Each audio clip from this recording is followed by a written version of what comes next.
pequeños, gente muy anciana, familias enteras, extranjeros de diferentes partes del mundo que todavía no han logrado salir. Se han hecho todos los intentos habidos y por haber para que la gente pudiera salir, pero todo ha sido en vano, no ha habido manera. Y imagínense las familias, los padres, las madres, los abuelos, los amigos, ¿verdad? Destrozados de no saber si tu hija está viva, si está muerta, si están comiendo, si están pasando frío, hambre, sed, en fin, tantas y tantas cosas que pueden pasar por la mente, ¿no? Y hoy ha sido un día muy difícil porque hoy Israel ha recibido muchísimos, cientos de misiles de diferentes partes, sobre todo del norte.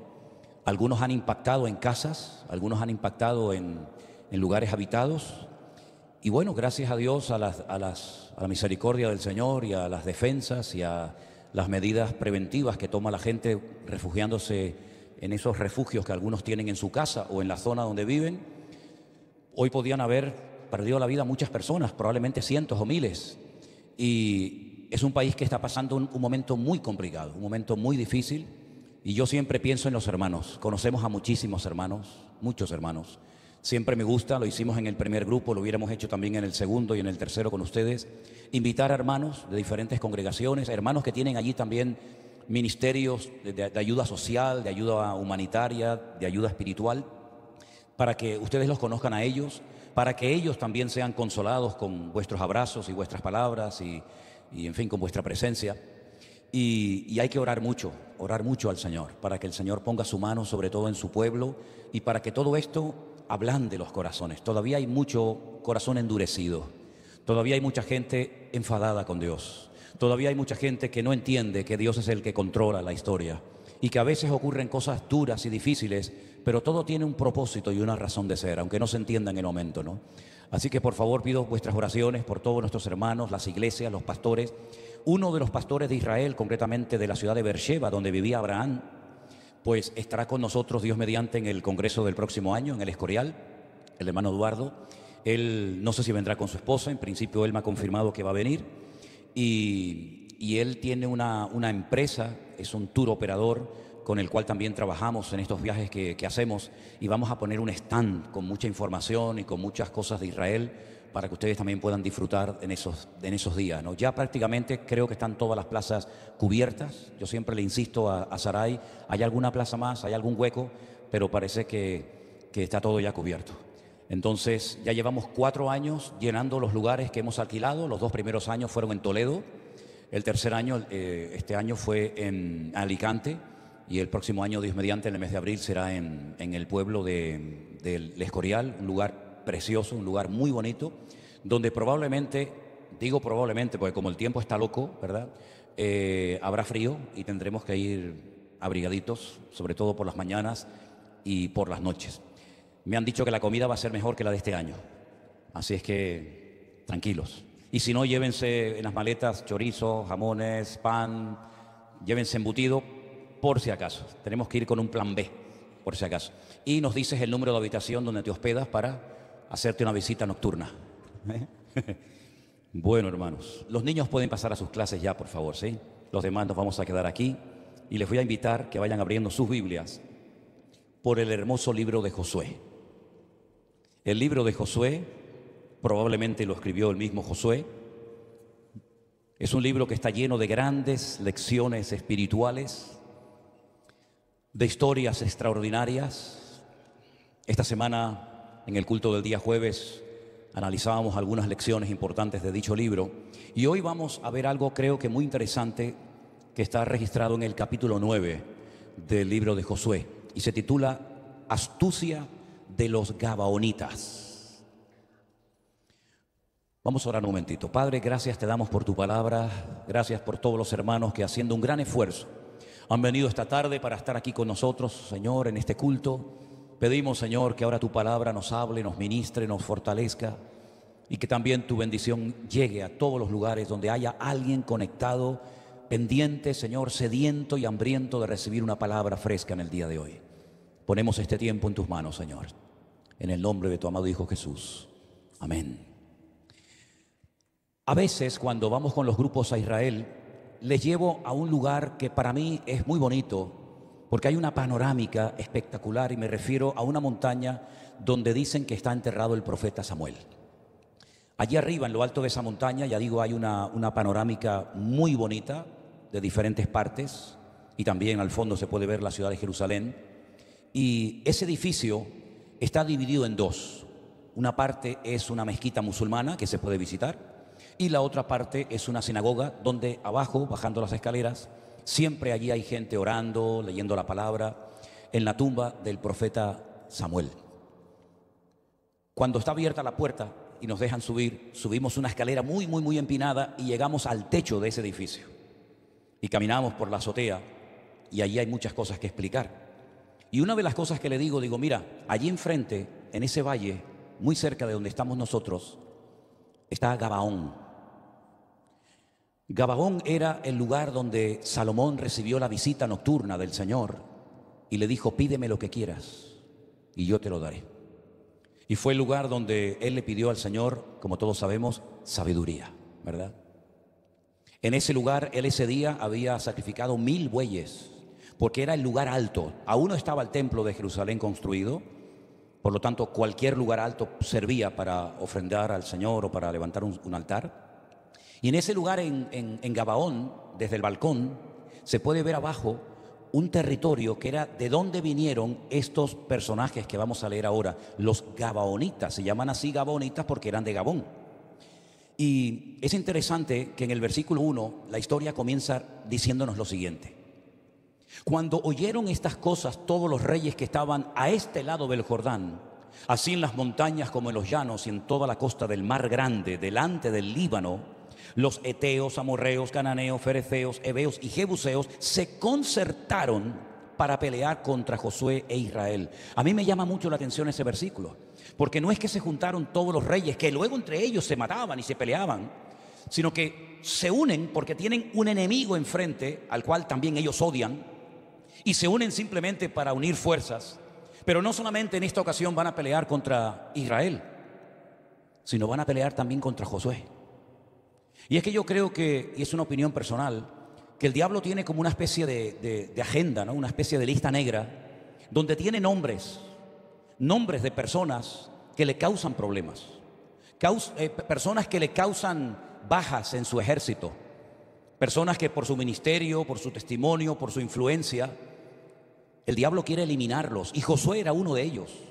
Josué era una persona muy utilizada. Él fue el sucesor de Moisés.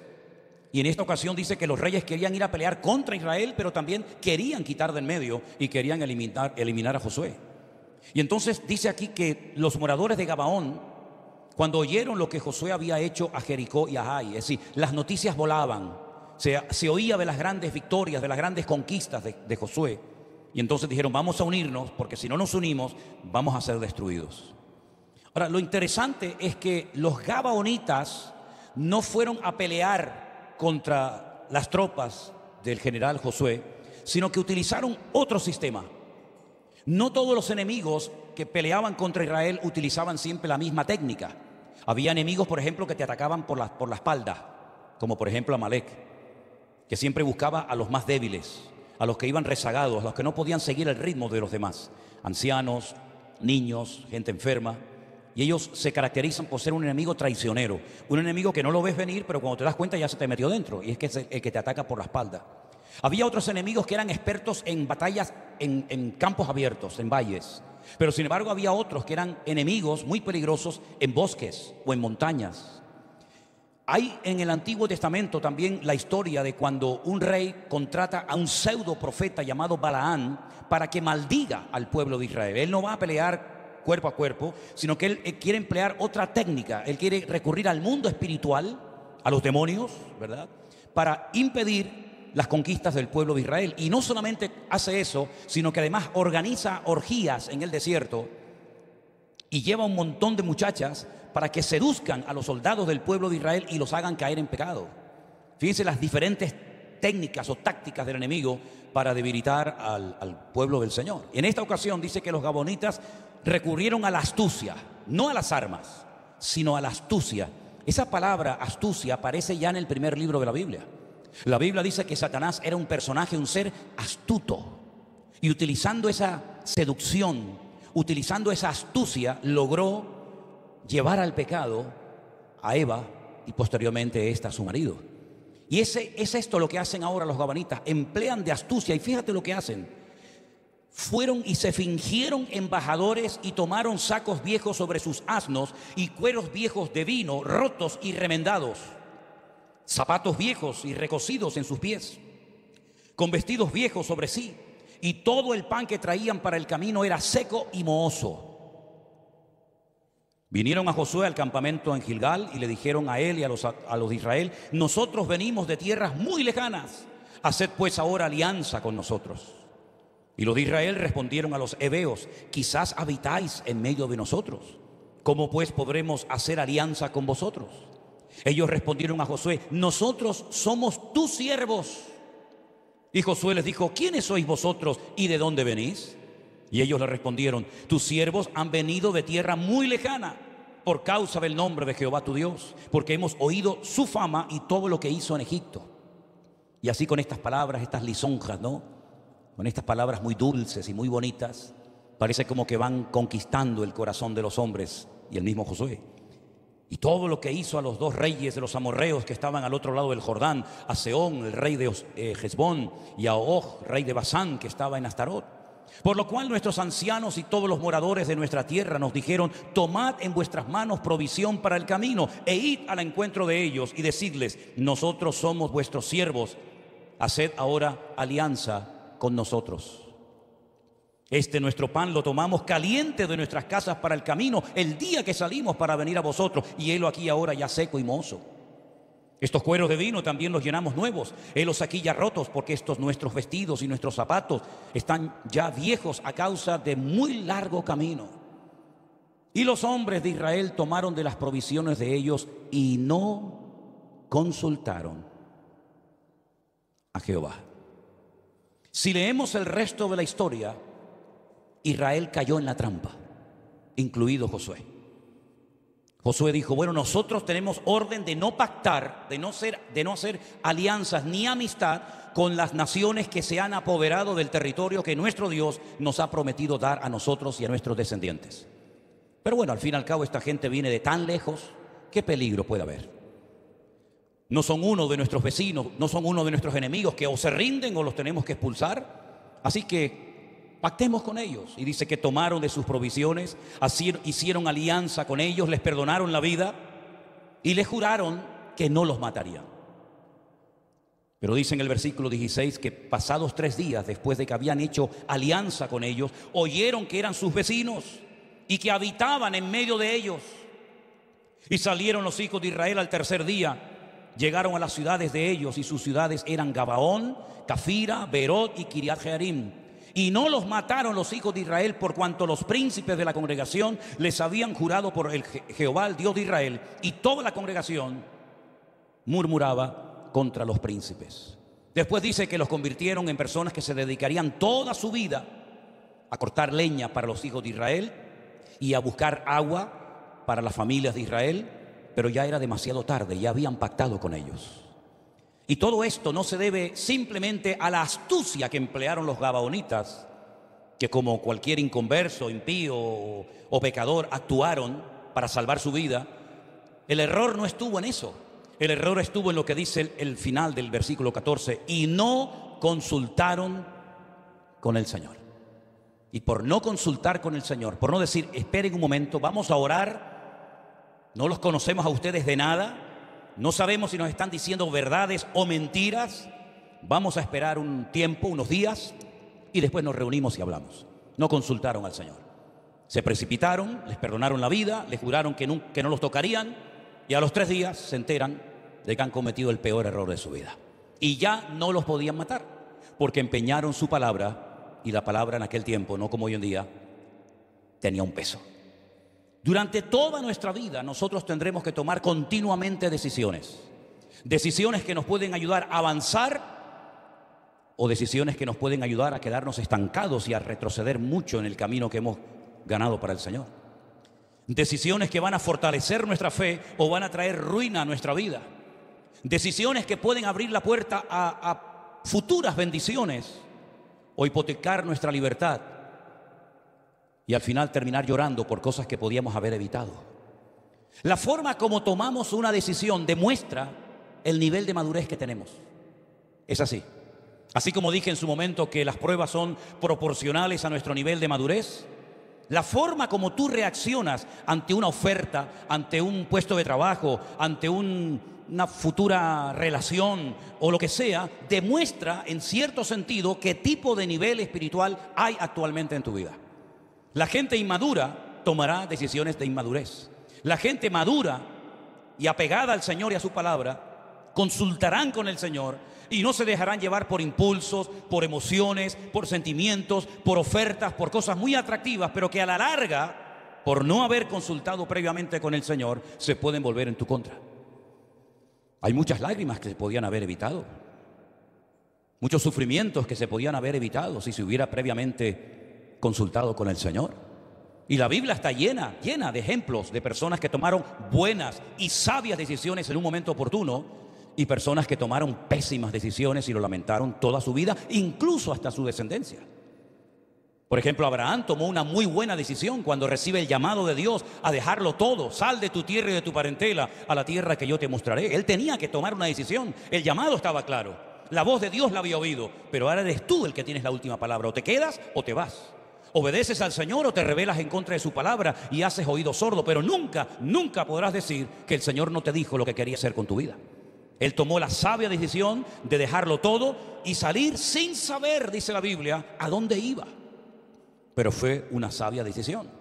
Moisés, cuando tenía 40 años, dice en la carta a los Hebreos, en el capítulo 11, que él rehusó llamarse hijo de la hija de Faraón porque prefería sufrir los vituperios de su pueblo en aquel momento, porque tenía puesta la mirada en el galardón y porque sabía que las aflicciones que le iban a alcanzar en aquel momento no se podían comparar con la gloria que el Señor iba a derramar sobre su vida y cómo el Señor lo iba a usar poderosamente. Tomó una muy sabia decisión. En el mismo libro de Josué, casi al final, cuando ya Josué ya es anciano y cuando ya se está como despidiendo de la congregación, le dice a la gente: yo no sé lo que ustedes van a hacer cuando yo me muera, Yo no sé lo que van a hacer. No sé si van a seguir en la ley de Moisés, si van a obedecer al Señor, o al ver la cantidad de ídolos y de imágenes que hay en Canaán, ustedes se van a convertir en un pueblo de idólatras y se van a olvidar de todo lo que el Señor hizo en Egipto y de todas las victorias que hemos obtenido. Yo no sé lo que ustedes van a hacer, pero yo les digo algo: yo y mi casa serviremos al Señor. Fue una decisión que él tomó y la mantuvo hasta el final. Como Daniel, cuando fue muy jovencito, llevado cautivo a Babilonia, dice que desde el primer día que entró en aquel lugar, con una presión terrible, dice que él propuso en su corazón, él decidió en su corazón no contaminarse con nada ni con nadie. Y mira que lo intentaron, Le cambiaron el nombre, le enseñaron otra cultura, le enseñaron otra religión, le hicieron absolutamente de todo para quitar a Dios de su vida. Sin embargo, él había decidido, él había propuesto en su corazón tomarse su relación con el Señor muy, pero que muy en serio. Incluso estuvo dispuesto a dar su vida, como saben ustedes, en varias ocasiones. Una sabia decisión tomó, por ejemplo, Jairo, el principal de la sinagoga, ¿se acuerdan? Dice la Biblia que tenía una hija jovencita, una adolescente enferma, y él se traga su orgullo. Él se da cuenta de que todo su conocimiento y toda su sabiduría como líder o como responsable de la sinagoga no le sirven en ese momento de nada, y él toma la decisión de salir delante de todo el pueblo, todo el mundo lo está observando, y de ir a pedir ayuda y auxilio al Señor Jesús. Incluso después, cuando le llegan y le dicen: no molestes más al maestro, tu hija acaba de morir, el Señor le dice: no temas, sigue adelante. Sabias decisiones tomaron aquellos jóvenes que tenían un amigo paralítico, que el pobrecito no se podía mover por sí mismo. Y dice la Biblia que un día, estando Jesús en una casa en Capernaum, por cierto abarrotada de tanta gente que había, en vez de desanimarse, en vez de decir: bueno, venimos otro día, o mira, hoy no se puede, ya olvídate, ellos siguieron adelante con su fe, pusieron en práctica su fe, y dice la Biblia que subiendo a lo alto del tejado, lo bajan, y entonces vieron cómo el Señor sanó a su amigo y cómo le cambió la vida. Si la Biblia está llena de personas, de hombres, de mujeres, de grandes personajes, algunos muy conocidos, otros menos conocidos, que tomaron muy buenas y sabias decisiones. Pero también la Biblia, hay que decirlo, está llena de personajes que se equivocaron, que no obedecieron al Señor en el momento más importante de su vida. Por ejemplo, Adán y Eva. Adán y Eva conocían la voluntad de Dios, conocían cuáles eran los límites que el Señor les había puesto, pero tanto él como ella tomaron una mala decisión que nos arrastró a todos y a cada uno de nosotros cuando le creyeron al diablo más que a lo que el Señor les había dicho. El día que pecares, pereceréis. Perderéis mi gloria, mi presencia, la inocencia que os caracteriza, la comunión perfecta y maravillosa que tenemos. Todo eso va a cambiar, pero prefirieron, ya digo, obedecer al diablo, a sus mentiras, en vez de creerle a Dios. Caín se equivocó cuando tomó la decisión, engañando a su hermano, de salgamos al campo a dar un paseo.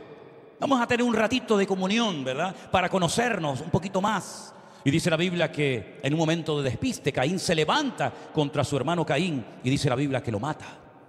Una pésima decisión tomó Saúl cuando Samuel le había dicho: no hagas nada hasta que yo aparezca por el campamento, presente el sacrificio, pida la bendición del Señor y luego puede salir al campo de batalla con el respaldo de Dios.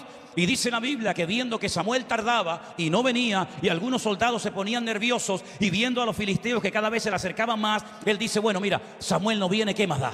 Y presenta el sacrificio. Y en ese momento aparece Samuel y le dice: locamente has actuado. La decisión que has tomado ha sido una locura, porque yo no te dije que hicieras el sacrificio tú, sino que yo estoy aquí para hacer esto y luego tú tu parte. Y dice la Biblia que ese día el Señor tomó también una decisión, porque Dios también ha tomado y sigue tomando decisiones prácticamente a diario. Y fue la de pasarle el reino a otra persona fiel y obediente y humilde, como fue David y no como fue Saúl. El joven rico, ¿se acuerdan del joven rico? ¿Alguien sabe cómo se llamaba el joven rico? Anderson se llamaba, ¿no? No. No sabemos cómo se llamaba. ¿Tú sabes, Anderson, cómo se llamaba? Nadie sabe cómo se llamaba el joven rico, ¿sí o no? Era joven, era rico y era religioso, pero el nombre no lo sabemos. Y tomó una decisión buena y una mala. ¿Cuál fue la buena? Voy a ir al Señor a presentarle mi duda. Señor, ¿qué tengo que hacer para heredar, para tener la vida eterna? Es una decisión magnífica, porque fue a preguntar al mejor maestro del mundo, al que verdaderamente tenía una sabia y correcta respuesta.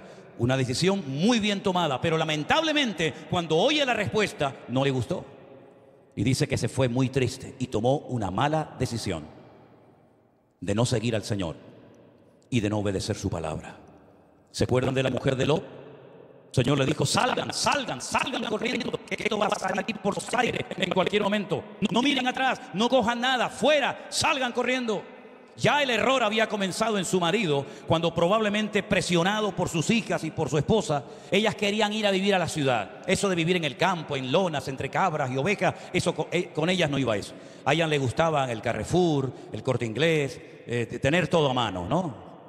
Eso era antes, hoy en día es diferente, ¿verdad?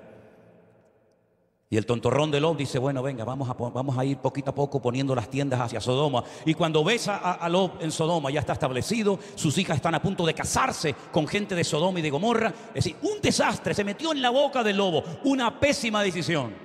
Se equivocó, tal vez por la presión familiar, pero al final obedeció al Señor saliendo. Pero su esposa dice que a espaldas de él tomó una decisión pésima, horrible, y fue la de echar una última miradita. Miró atrás y ¿qué pasó? Se quedó convertida en una estatua de sal.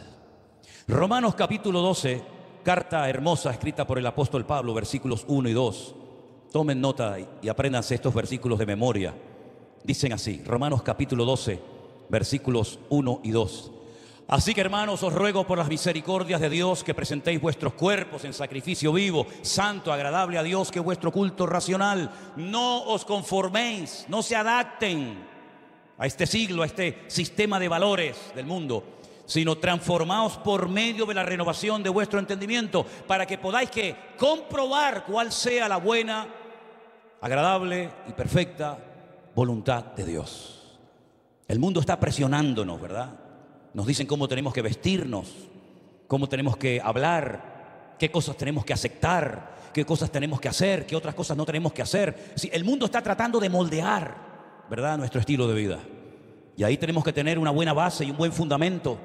Y sobre todo le decía a un pastor que vino el otro día por aquí, estuve hablando un ratito con él, y le decía: tú sabes que hay una proporción alarmante y preocupante de jóvenes que fueron criados en la escuela dominical, de niños, desde chiquititos fueron criados en la iglesia, fueron a campamentos, a retiros, se saben muchas historias de la Biblia de memoria, que cuando van al instituto con otros muchachos de su edad, o cuando van a la universidad, muchos, no sé lo que les pasa, que después no quieren saber nada de la Biblia, ni de la iglesia, ni de Dios, ni de nada. Es algo alarmante, está pasando en todas partes del mundo.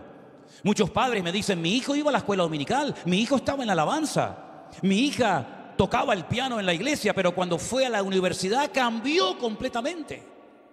No sé lo que le hicieron, no sé lo que escuchó, pero se olvidó de Dios, de la Biblia, de todo. Y se ha hecho agnóstica. Yo le dije, yo creo que se ha hecho estúpida más que agnóstica, ¿no? Y es una lástima ver que personas toman decisiones por la presión que reciben. Me decían algunos jóvenes de nuestra iglesia en Bruselas que algunos chicos en la escuela se convierten al Islam y se hacen simpatizantes del Islam para que no le hagan bullying en las clases, porque son minoría y entonces no tienen amistades, la gente se ríe de ellos, pasa de ellos y les hacen el vacío. Tremendo, ¿no? Qué importante es tener hoy en día una buena base, ¿verdad? Desde el hogar, que lo reafirma el joven o el niño en la iglesia, para que cuando llegue el momento de la presión, que va a llegar, nuestros hijos algún día van a ser tentados.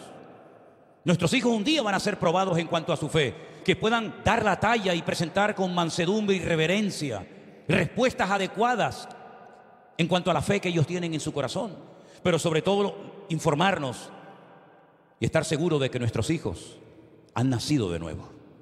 Porque si no han nacido de nuevo, si no han tenido un encuentro, una experiencia personal con Cristo, lo que tienen es la cabeza llena de historias de la Biblia, que se las saben de memoria, porque las han oído desde chiquititos, pero nunca han tenido un encuentro personal con el Señor. Y eso es lo que tenemos que averiguar. ¿Tú has entendido el Evangelio, hijo? ¿Tú lo has entendido? Porque le decimos, tienes que leer la Biblia. ¿Oraste? Es como decimos, ¿te lavaste los dientes? ¿Sí? ¿Te peinaste? ¿Sí? ¿Leíste la Biblia? ¿Oraste? Parece como que entra todo dentro de, ¿verdad?, de un programa. Pero realmente estamos seguros y convencidos de que ese niño que ha asistido a la iglesia toda la vida realmente ha nacido de nuevo y ha entendido el Evangelio. Eso es lo que tenemos que preguntarles, porque eso es lo que les va a salvar cuando venga el fuego de la prueba a sus vidas. Algunas personas que tomaron pésimas decisiones en la Biblia, la tomaron por el miedo al fracaso, por miedo a verse solo, como por ejemplo el caso de Saúl, que dice la palabra de Dios que al ver que Samuel no llegaba y al ver que los filisteos venían contra él, tuvo miedo e hizo algo que no le correspondía hacer. Y en la vida cristiana tienes que andarte con ojo. Y te voy a decir por qué. Porque hay cosas que en el primer año, los primeros 2 años, vamos a decir, y no más, de tu conversión, de tu andar con Cristo, entre comillas, te puedes permitir ciertos lujos.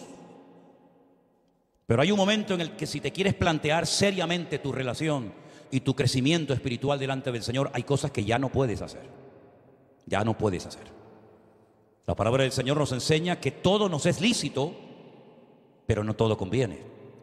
El consejo de la Biblia es examinarlo todo y retener lo bueno. Y lo importante es que lleguemos a un punto en nuestra vida en el que ya no necesitemos la presión de papá, de mamá, del abuelito, de la abuela, del pastor, de la iglesia, de los hermanos, sino que aunque esté solo en medio de impíos y de pecadores, sepa marcar una diferencia porque tiene puesta su mirada y su confianza en el Señor. Como le pasó, por ejemplo, a José en Egipto, que tomó la decisión de mantenerse fiel al Señor, aunque nadie veía si iba a cometer un pecado.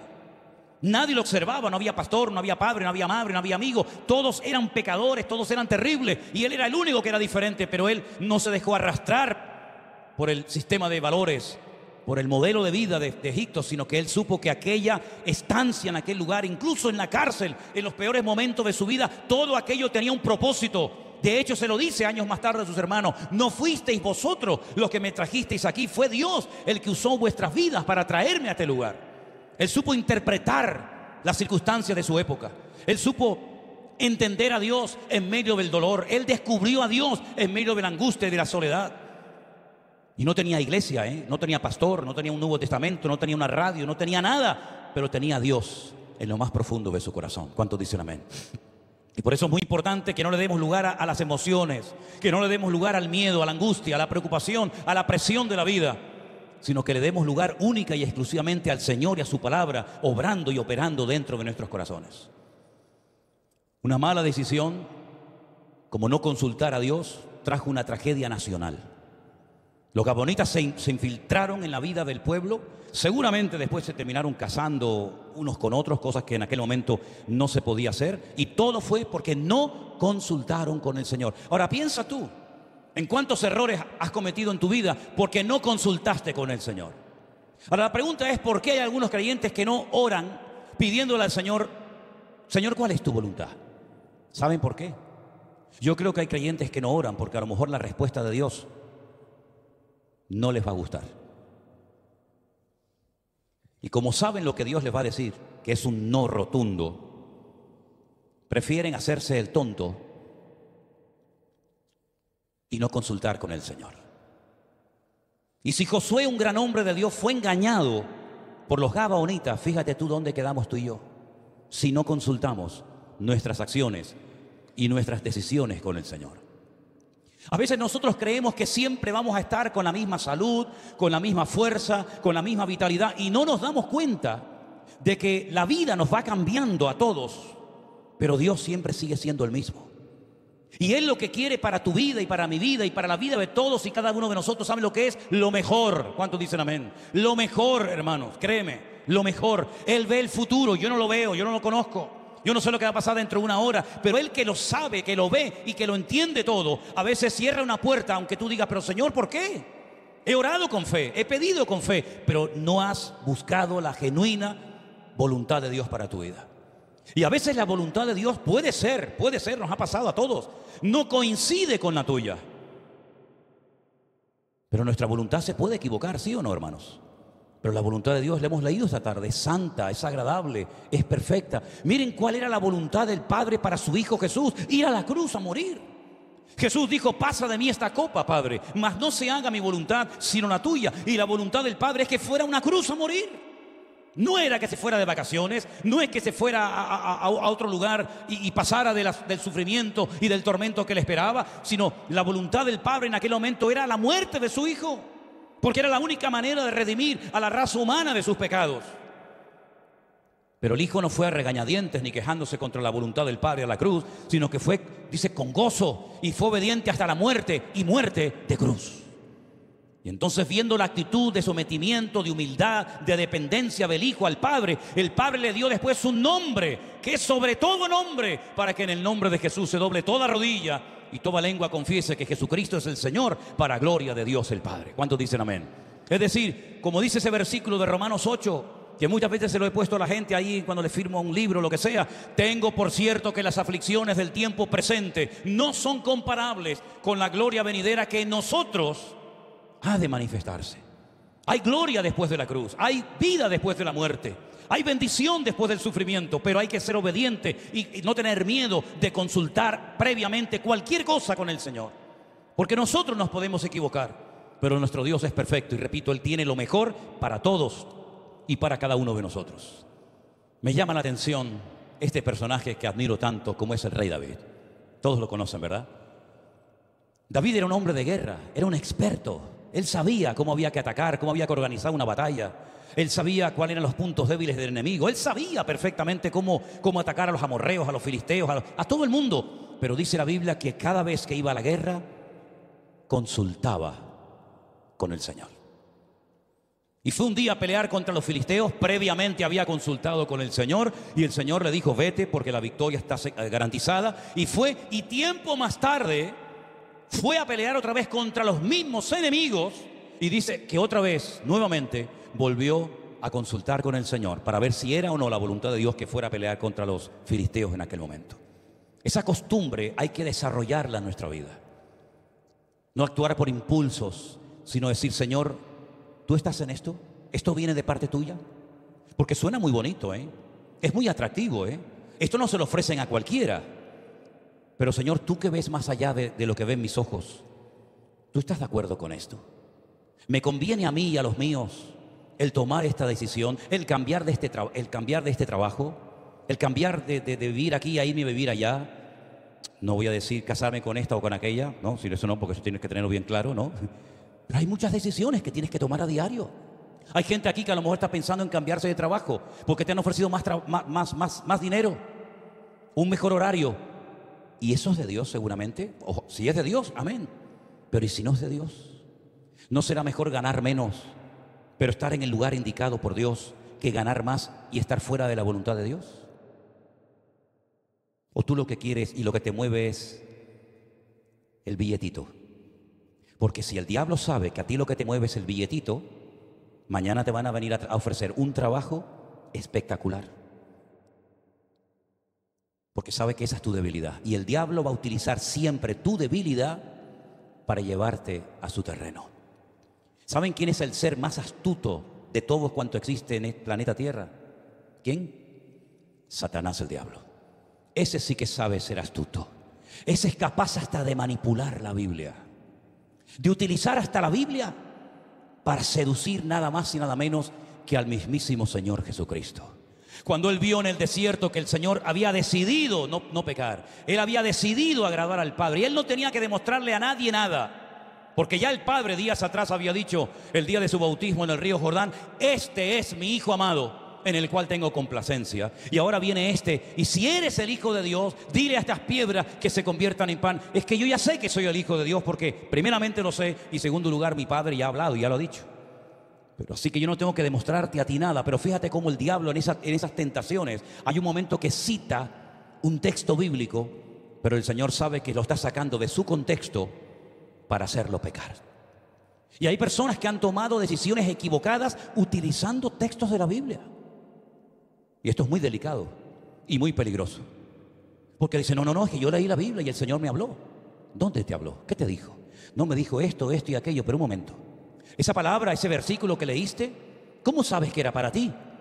Bueno, es que, no sé, toda la Biblia es para nosotros. No toda la Biblia es para nosotros. En la Biblia también el diablo habla. Hay muchas veces que el diablo habla en la Biblia, y las palabras que el diablo habla no son para mí.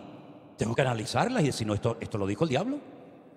No moriréis. Eso está en la Biblia, sí, pero ¿quién lo dijo? Lo dijo el diablo. Pero el Señor dijo, el alma que pecare, esa morirá. Entonces, ¿qué quedamos? Tienes que saber discernir a quién se le dijo esa palabra, por qué se le dijo esa palabra. Si es una profecía, si es una promesa, si es algo que tiene que ver con una persona en particular, o es una promesa genérica. Si es algo que tiene que ver con una persona, con un pueblo, o tiene que ver con el pueblo de Dios hoy en día. Es decir, no vayas por la Biblia jugando al Team Marín de los Pincué, Cucaramaca, la Titiri, fue aquí del Señor me habló, porque a veces hay gente que he conocido que ha tomado decisiones equivocadas y se basan en la Biblia, que la Biblia les habló, y la Biblia no les habló, sino que ellos entendieron que Dios le estaba diciendo lo que no le estaba diciendo. Y para eso está la madurez. Y si te haces un lío con todo esto, pues hay una cosa que en la Biblia se llama pedir consejo y ayuda. ¿Cuántos dicen amén? Pedir consejo y ayuda. En la multitud de los consejos, ¿qué dice la Biblia? Está la sabiduría. Pero pida consejo de alguien que te ame tanto, que esté dispuesto a llevarte la contraria, aunque a ti no te guste. No busques a la persona que te va a reír la gracia y te va a decir a todos, sí, tienes razón, sí, hazlo, para no perder la amistad. Alguien que sea más maduro, alguien que sea más espiritual que tú, alguien que te respete y te ame tanto, que esté dispuesto a decirte, perdóname, estás equivocada. Uy, pero ¿cómo me dices eso? Pues porque te amo. Pues porque quiero lo mejor para tu vida. Te podría decir, sí, cómpralo, vete, hazlo, dilo. Pero te estaría agradando a ti, pero estaría desagradando a mi Señor, que al fin y al cabo es al quien deseo agradar más en esta vida. Amén, hermanos. Así que fíjense todo lo que pasó en el pueblo de Israel porque no consultaron con el Señor. Si hubieran orado, si hubieran dicho, Señor, verdaderamente esta gente viene de tierras lejanas, verdaderamente es verdad que salieron con pan caliente y mira cómo viene el pan, y mira cómo viene la ropa, y mira cómo llevan los vestidos y los zapatos, verdaderamente es verdad lo que nos están diciendo. Le faltó consultar a Dios y les faltó algo que necesitamos urgentemente desarrollar y cultivar como nunca antes en la vida, y lo digo muy en serio, la iglesia hoy en día, y es discernimiento espiritual. ¿Cuántos dicen amén? ¿Es que acaso hemos olvidado que hay una lista en 1 Corintios 12 de nueve dones, y uno de ellos es el don de discernir los espíritus? Porque no todo espíritu ha salido de parte del Señor. ¿No dice eso la Biblia? La palabra de Dios dice que un día Pablo con su compañero iban a orar a un río porque no había minyan, sino había un grupo mínimo de 10 varones para poder establecer una sinagoga, y por eso tenían que irse al río a orar. Y dice que mientras iban al río cada día caminando Pablo y Silas, le salía una muchacha al encuentro y le decía a todo el mundo: atentos, escuchen bien, estos señores, estos predicadores son siervos del Dios Altísimo. Y un día y otro día y otro día, diciendo aparentemente algo bonito: estos son siervos del Dios Altísimo. Pero dice que después de muchos días, desagradando este peloteo, desagradando estas palabras de esta muchacha, dice que se volvió y reprendió a ese espíritu de adivinación, que es lo que algunos tienen, no palabras de profecía, sino espíritu de adivinación. Y dice que salió de ella, y los amos de esta chica vieron que perdieron su ganancia. Hay mucha gente que van por la vida creyendo que están profetizando, y de profeta no tienen nada. Lo que tienen más bien probablemente sea espíritu de adivinación, y ni siquiera se han dado cuenta. Y Pablo no se dio cuenta al momento, sino dice que después de muchos días esto ya le desagradaba. Ya no me gusta esto que está diciendo continuamente esta niña. Y dice la Biblia que después de muchos días reprendió, discernió que ese espíritu, esa expresión, esa palabra no venía de parte del corazón de Dios. Exactamente igual le pasó al Señor Jesucristo en el norte de Israel, en una ciudad que antaño se llamaba Cesarea de Filipo. Cuando Él le pregunta a sus discípulos: ¿qué opina? ¿Qué dice la gente de mí? Y algunos le dijeron: bueno, algunos piensan que eres Juan el Bautista, que has resucitado de los muertos. Oh. Y otros piensan que eres Elías. Y otros piensan esto y otros piensan aquello. Y el Señor se les queda mirando a sus discípulos y le dice: ¿y yo para vosotros a estas alturas de la vida, quién soy yo para ustedes? Y todos callaron, salvo Pedro, que dijo: tú eres para mí el Cristo, el Mesías, el ungido, el Hijo del Dios viviente. Y el Señor lo felicita delante de sus discípulos, imagínense, ¿no? Bienaventurado eres, Simón, hijo de Jonás, porque esto que acabas de declarar, esto que acabas de decir, no te lo reveló sangre ni carne, sino mi Padre que está en los cielos. Es una revelación directa del corazón de mi Padre al tuyo. Pero días más tarde, cuando el Señor Jesucristo anuncia que tiene que ir a Jerusalén a morir y a cumplir con las Sagradas Escrituras, con las profecías, dice que lo llamó aparte y le dijo: Señor, no vayas. No vayas, que no te acontezca esto de morir en una cruz. Y el Señor, ¿qué le dijo? Apártate de mí, Satanás, porque no pones la mira en las cosas de Dios, sino en las cosas de la tierra. El mismo que días atrás fue alabado, ahora es reprendido públicamente porque se dejó utilizar por el Señor, pero también se dejó utilizar por el diablo. Y como dice la Biblia, de una misma fuente no puede salir agua dulce y agua salada al mismo tiempo. De una misma fuente no puede salir agua fría y agua caliente. Así tiene que ser nuestra boca y nuestro corazón delante del Señor, ¿verdad? Y por eso es muy importante que nosotros siempre le digamos al Señor: Señor, enséñame a hacer tu voluntad y a gozarme en tu voluntad y a esperar en tu voluntad. Porque a veces el Señor, entre comillas digo esto, puede tardar un poquito, ¿no? Más de la cuenta, en respondernos a una oración. Pero no te preocupes, el Señor es galardonador de los que le buscan. Porque al Señor le agrada a la gente que aprenden a esperar en Él y a consultar con Él. Siempre las personas cuando oran y esperan en el Señor, esa gente siempre es recompensada de una u otra manera por el Señor. Así que mi palabra final en esta tarde, en este mensaje, es: aprendamos a consultar todo en la vida con el Señor. No vayas de listo. No, yo no tengo que decirle nada a nadie ni preguntar. No vayas de listo, porque te puedes meter un leñazo que te puede pesar toda la vida. Por no consultar con el Señor se le metió el enemigo en casa. Como estas hermanitas que abren su casa a cualquiera. Y abren su casa a gente que no conocen de nada. Y luego tienen unos líos que para sacarla les cuesta un riñón. O estas personas que dicen: no, yo me voy a cambiar de trabajo. No, yo me voy a cambiar de iglesia. No, yo me voy a cambiar de país. Y después resulta que lloran lágrimas de sangre porque tomaron decisiones en la carne precipitadamente sin consultar previamente con el Señor. Cierra tus ojos en esta tarde, mi querido hermano, ahí donde estás, por favor. Y pidámosle junto al Señor en el día de hoy: Señor, ayúdame, aleluya, ayúdame, Señor, ayúdame, Señor, ayúdame, Señor, a esperar en ti, Señor, a no tener prisas, a depender de ti permanentemente, Señor, aleluya. Oh, bendito sea tu nombre, Dios. Si tienes que tomar una decisión, hermano y hermana, en los próximos días, ora al Señor, busca de Él su palabra.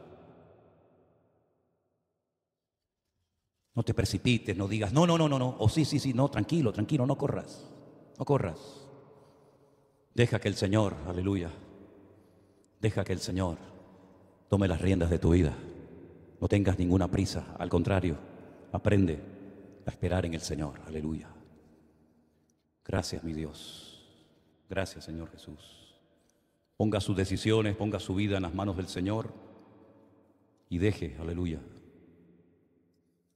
que Él sea el pastor de tu alma.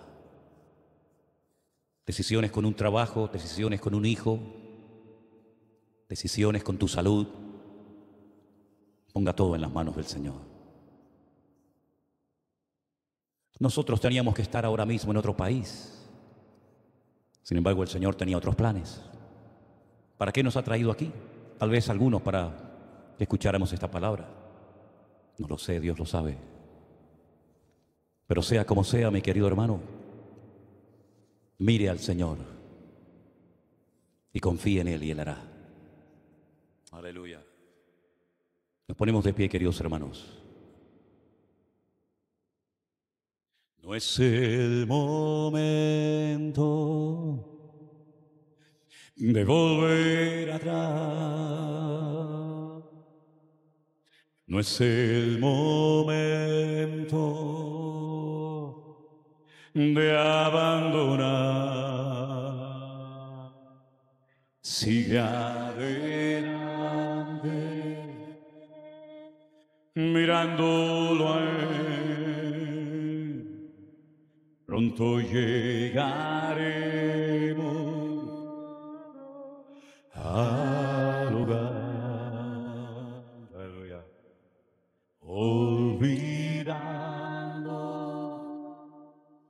lo que queda atrás, extendiéndome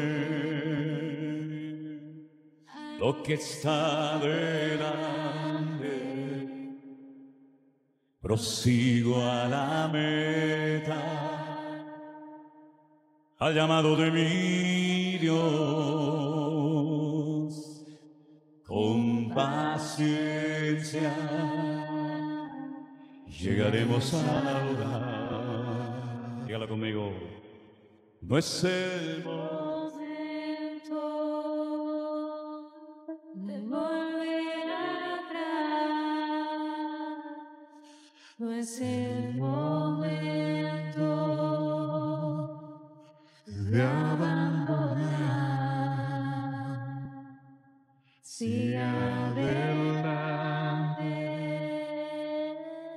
mirándolo a Él. Pronto llegaremos al hogar. olvidando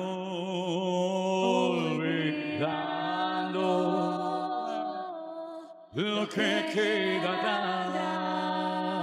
atrás, extendiéndome a lo que está delante. Prosigo a la meta, al llamado de mi Dios, con paciencia llegaremos al hogar. Amén. Todos, hermanos, digan débil esfuerzo en Dios.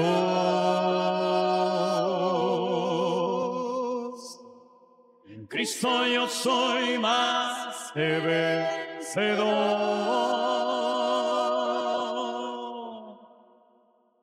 Él renueva hoy Mi fuerza.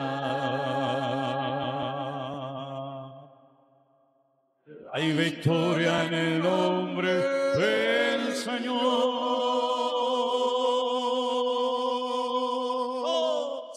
Díganle mi esfuerzo en Dios.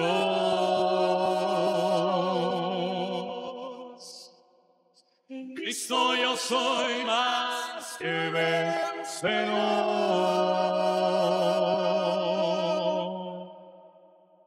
Él renueva hoy mi fuerza.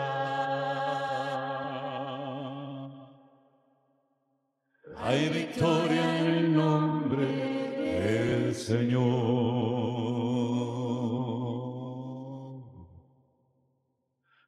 victoria en el nombre del Señor. Amén. Hay victoria en el nombre del Señor.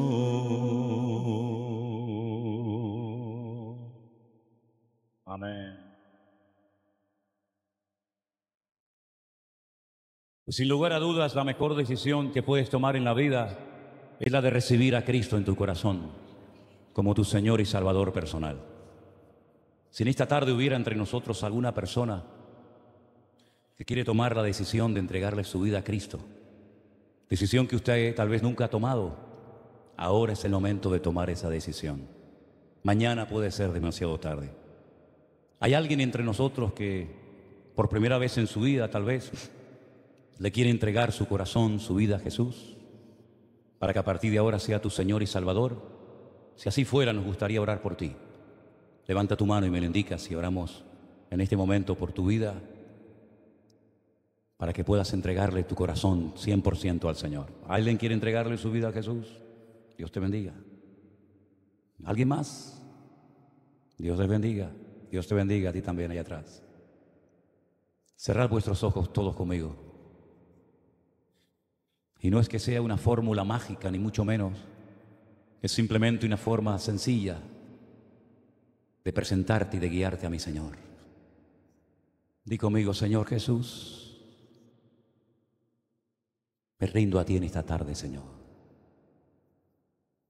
Tomo la firme decisión de seguirte todos los días de mi vida.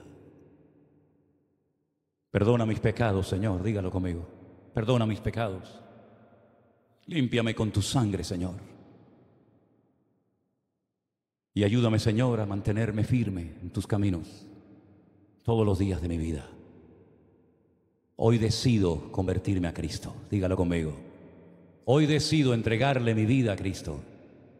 Hoy decido hacer de Cristo el Salvador y Señor de mi vida. Hoy decido dejar atrás el pecado y el mundo y seguir a Cristo todos los días de mi vida. Te lo pido con toda mi alma, en el nombre de Jesús. Aleluya. Aleluya. Santo, santo es tu nombre, Señor. Levantemos nuestras manos, hermanos. Demos gracias a Dios por estas vidas que en esta tarde se han entregado al Señor, que han tomado la decisión más sabia de su vida. Aleluya. De seguir a Cristo, el Salvador del mundo, aquel que dijo: yo soy el camino, yo soy la verdad, yo soy la vida. Guárdalo, Señor, del maligno, para que te sigan todos los días de su vida. Aleluya. Dígale vino, dígale vil fuerte soy en Dios. En Cristo, en Cristo yo soy más que vencedor. Renueva hoy mi fuerza. Hay victoria en el nombre del Señor. Aleluya. Díganle: mi fuerte soy en Dios.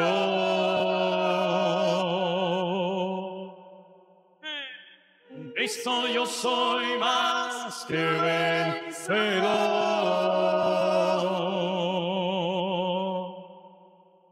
Él renueva hoy mi fuerza. Hay victoria en el nombre del Señor.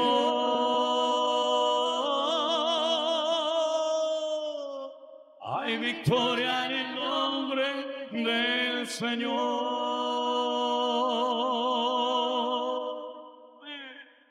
Hay victoria en el nombre del Señor. Fuertes aplausos al Señor. Aleluya. Amén. Amén. Gracias, Señor Jesús. Aleluya. Vamos a prepararnos, hermanos, en este último momento de este culto para recordarles a todos que es el tiempo de ofrendar a nuestro Dios. Así que los que nos van a ayudar, por favor, pasad adelante. Que el Señor les dé a todos ustedes una semana gloriosa y bendecida. Que tengan una semana donde puedan sentir y experimentar en todo momento la bendición y la paz de Cristo en sus vidas. Después del culto, por favor, saluden a todos los hermanos que han venido de tierras lejanas para estar con nosotros en el día de hoy. La verdad es que nos honran con su visita, la verdad es que nos alegra tanto que en esta pequeña isla perdida en el mundo, que hasta el otro día la mayoría no sabía ni dónde estaban, pues que hayan venido para estar con nosotros aquí en la iglesia. Dios les bendiga. Y a todos los hermanos que nos han seguido en directo la retransmisión de este culto, también a todos ustedes, que el Señor les guarde y que el Señor les bendiga grandemente. Oramos por esta ofrenda en esta tarde, aleluya. Nuestra hermana Patricia, si estás por ahí, nos diriges en oración, ¿te parece? Amén, adelante. Gracias, Señor. Aleluya. Señor y Padre Celestial, te doy las gracias, mi Dios, por este día. Gracias, Señor, por la oportunidad que nos das un día más de poder venir a tu casa, Señor, a alabarte, a bendecir tu nombre, mi Dios. Gracias, Padre Santo, por la palabra de hoy, Señor. Te pido, Dios mío, que tú nos ayudes, Señor, a hacer tu voluntad en todo momento, a contar siempre contigo, mi Dios, cada vez que tengamos que tomar alguna decisión, Señor. Guía nuestros pasos, Padre Santo. Te pido que bendigas nuestras vidas, que tú bendigas, Dios mío, las ofrendas que vamos a recoger, los diezmos, Señor. Que bendigas, Padre Santo, a las personas que pueden dar y a los que no también, Padre. Gracias, mi Dios, por todo. En el nombre de Jesús. Amén. Amén, amén, amén, aleluya. Al enemigo yo vencí en el nombre de mi Dios. Mayor es el que está en mí que el que viene contra mí. Por un camino vendrán y por 7 huirán. Amén. Enemigo yo vencí en el nombre de mi Dios. Mayor es el que está en mí que el que viene contra mí. Por un camino vendrán y por 7 huirán. Aleluya. Tú vienes contra mí con espada y jabalina. Yo voy contra ti en el nombre de mi Dios. No te tengo miedo, por muy grande que tú seas, hoy te venceré y todos lo verán. Enemigo yo vencí en el nombre de mi Dios. Mayor es el que está en mí que el que viene contra mí. Por un camino vendrán y por 7 huirán. Amén. Enemigo yo vencí en el nombre de mi Dios. Mayor es el que está en mí que el que viene contra mí. Por un camino vendrán y por 7 huirán. Aunque nadie se atrevía a pelear contra el gigante, era día de victoria y de gloria para Dios. Con mi onda y una piedra al gigante yo vencí, porque había provocado a Dios. De Israel. Al enemigo yo vencí en el nombre de mi Dios. Mayor es el que está en mí que el que viene contra mí. Por un camino vendrán y por 7 huirán. Amén. Esa palma. Al enemigo yo vencí en el nombre de mi Dios. Mayor es el que está en mí que el que viene contra mí. Por un camino vendrán y por 7 huirán. Una vez más, al enemigo yo vencí en el nombre de mi Dios. Mayor es el que está en mí que el que viene contra mí. Por un camino vendrán y por 7 huirán. Arriba, huirán.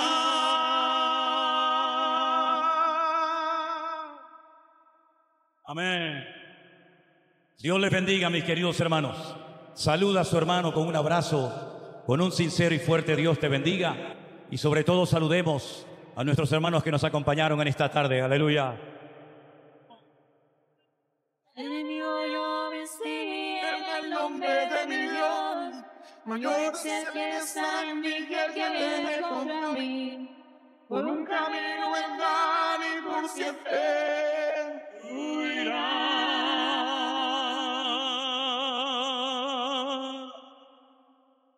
Al enemigo yo vencí en el nombre de mi Dios. Mayor es el que está en mí que el que viene contra mí. Por un camino vendrán y por siete huirán.